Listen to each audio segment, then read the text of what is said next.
Here is some additional instruction for a one-handed isolation in both directions. Mine tend to be cleaner with my pinky leading because that's what I do more of. And of course with both hands, leading pinky and leading with thumb. So let's go over both of those. So I'm starting with the hoop, kind of framing my body. I want to be able to comfortably extend to, to all areas of the hoop, because the hoop will be staying in the exact shape that it's in as it starts. And again, the point of an isolation is to move the hoop with your hand, but create the isolation, or create the illusion that it's staying in the circle. So the more that you can get that shake that happens as you're rolling it across your hand and regripping, the more that you can smooth that out, the more that it creates that illusion of staying in that circle. So to do that, I'm starting with my hand at the base of the hoop, inside grip, palm facing down. I'm going to start with my pinky leading and really concentrating on keeping the shape of the hoop, so as if my hand is going around a steering wheel, and go as far up as I can get. It's normally about 2 o'clock. And so my pinky is leading, my palm's facing out.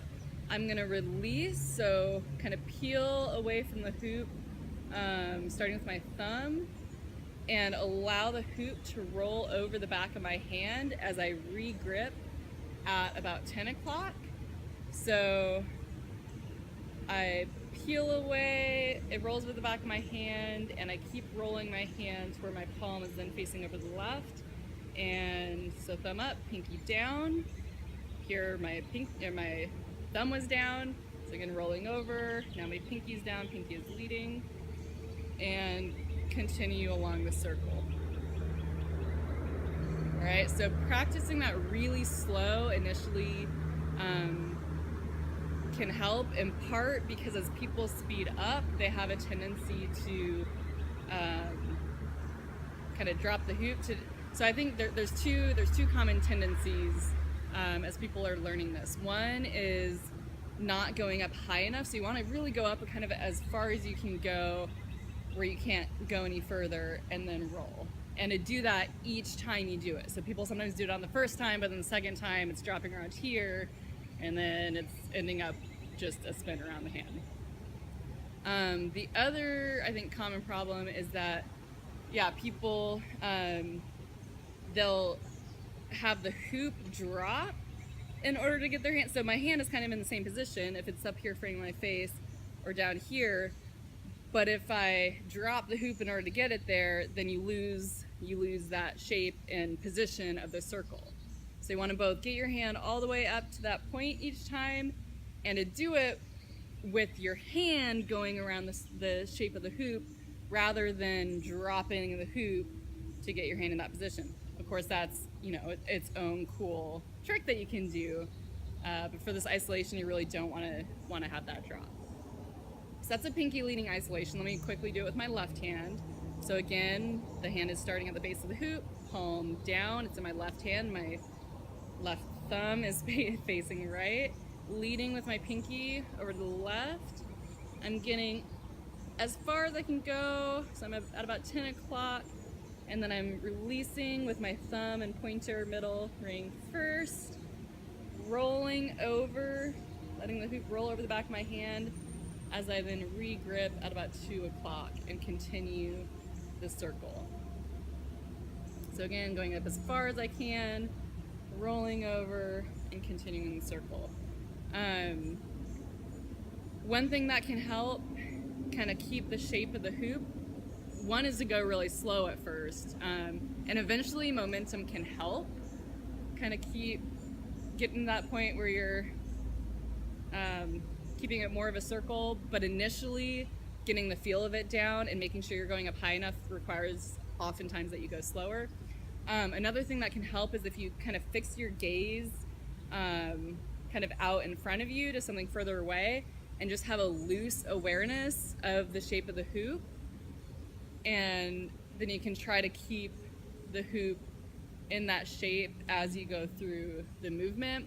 That might be more beneficial once you do have the move down. So you're thinking after you have the movement of your hand down and what your hand's doing, then your focus can shift to keeping the hoop in the position that it's in as your hand is doing that movement. So that's the pinky leading way. The other way is leading with your thumb. And it's a similar idea. You're kind of going up as far as you can go this time. So if I'm going in my right hand, leading with my thumb, I'm going to the left. And I'm peeling away my pinky first. Again, letting it roll over the back of my hand and re-gripping with my thumb, again leading, and continuing in that circle. So thumb at about 10 o'clock, re-gripping over to the other side. The other thing to consider with both, whether you're leading with your pinky or leading with your thumb, you're going from either 10 to 2 or 2 to 10, rather than rolling over and grabbing it, let's say 12. So you really thinking about moving as it's rolling across your hand, you're also moving your hand over to the other side of the hoop. Because I think that's something that I initially was thinking, oh, I want to re-grip as soon as I can right away at 12 and then keep going. But you're really going kind of across to 10 or 2 depending on which direction you're going. So again, releasing with the pinky first, it rolls over the back of your hand, starting near your pointer finger, ending up near your pinky, and you keep rolling your hand to re-grip with your thumb down. And with the left hand, thumb leading, so going over to the right, going up till 2, my 2, and then releasing pinky side first, so it rolls over the back of the hand, and re-grip, thumb down, palm facing out as you continue in that circle. And same idea, you're trying to keep it as much in a circle and in that position as you can. I, as I mentioned, am not as comfortable with my thumb leading because I don't do it often, but it really is beneficial to learn both directions in both hands.